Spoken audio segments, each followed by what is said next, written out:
Тэгэхээр энэ дээр бол би бас нэг дундын хувилбар байж зах хэрэгтэй болов. Ялангуяа дундын хувилбар гэдэг маань бол инженер зөвлөлвэс улсын их хурлын гишүүн гэдэг одоо энэ ард түмэн төлөөлж байгаа албан тушаал тодорхой хэмжээний ингээд одоо албан тушаалын ажлын байрны тодорхойлт гэдэг шиг шалгуур байх хэрэгтэй байна. Тийм үү?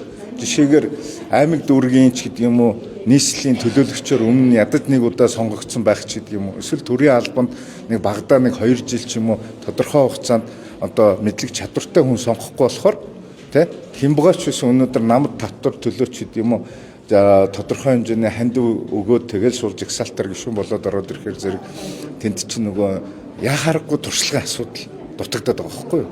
Өнөөдөр ард түмэн төлөөлнө гэдэг чинь бол мэдлэг туршлага зайлшгүй хэрэгтэй байх гэж харагдаад байна. Тэр нь нэг тодорхой хэмжээнд байхгүй болчихгоот нөгөө нийт парламентаа муухай харагдуулах юм л асуудал үүсэж байгаа юм болов.